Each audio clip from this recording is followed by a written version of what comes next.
Hi everyone, I'm back again. My name is Rosalyn Streeter. Welcome to the Journey of Vision, where you will soon learn it's just so much easier with God. All right, you guys, come on and let's chat. Okay, you guys, so I'm back with part 3. Please go back and watch part 1 and 2 for great understanding. And part 3 of God saying, tell them it's okay to cry. I'm standing with them. Amen. Part 3. God said the enemy comes to steal, kill, and destroy. I come to give you life, everlasting life. He said life filled with abundance. He says, so count it all joy, my child. Count it all joy when you go through these various trials.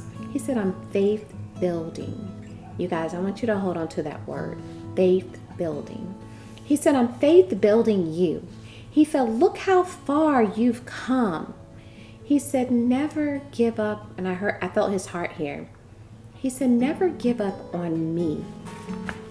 And I'll never give up on you. And then he said, y'all, listen to this. He said, how can I give up on you now? He said, I won't do it. And when he said that, how can I give up on you now? I could just see him like looking at your life, you know, your full life from the beginning to now, just how he's been with you the whole time, how he's nourished you, how he's protected you in so many different ways. He's like, how can I give up on you now? That's what he's saying when he say now. He said, I won't do it. You know, like if I was going to give up on you, I gave up on you a long time ago, but I'm not going to do it because I will never leave you, nor will I forsake you. Come on, amen. And so I heard God say, what do you need? I'm still supplying just for you. And then he said, even in the midst of trouble, I'm still here to take care of you. Your loving Father is standing here boldly and proud of you. My goodness, y'all. He said, I'm going to repeat that because that's how he ended part 3. He said, even in the midst of trouble, I'm still here to take care of you.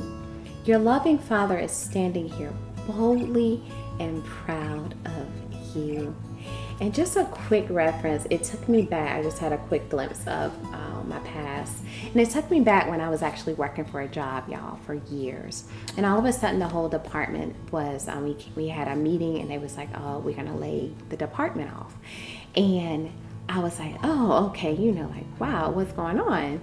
And so, you know, I went back to my desk and everything. And one of my coworkers, she came over. And I remember distinctly, y'all, this was years ago. And I remember her saying, she said, she was like, why are you so calm? And it's funny because I didn't think about how calm I was at that moment, right? And so I was like, my response was simply, I know who my Father is. And she just looked at me, right? And I'm talking about my Heavenly Father. Because I know, and please, I pray that this, I guess I'm sharing this for someone.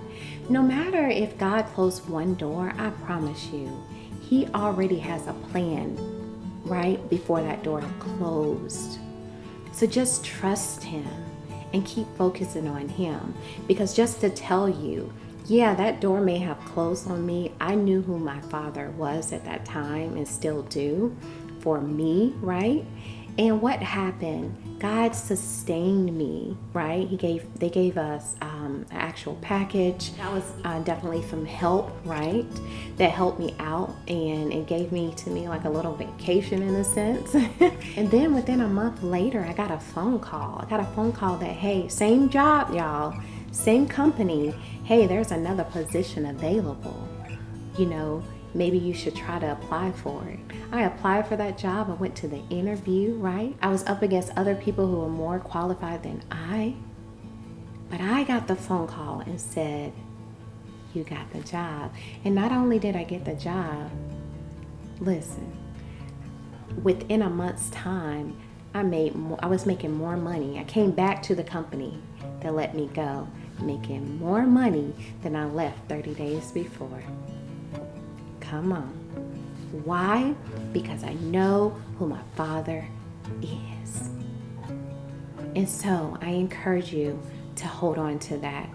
If you struggle in the area of faith, just keep saying, I know who my Father is. That's why God said in part 2, he needs you to know him intimately. So that way you never question. You never question that he's not going to show up on your behalf. And you never question if he promised something, he's going to do it. He's going to fulfill it. Now, he may not fulfill it the way you want. He may not fulfill it the way I want, but he will fulfill it. Wow. And so, listen, I have stories upon the story. I'm starting to think back, and Lord, I'm going to praise you after this right here, because I just thank you. I thank you for showing up on my behalf time and time again and building my faith in you, knowing that, yes, it is so true, you guys. He will never leave us, nor will he forsake us. I pray. And listen, I think that was for someone. So, amen. All right, you guys. So part 3 is already up. Go back and watch it if you need to. You already know part 4 is coming right up. And just know we love you. Bye.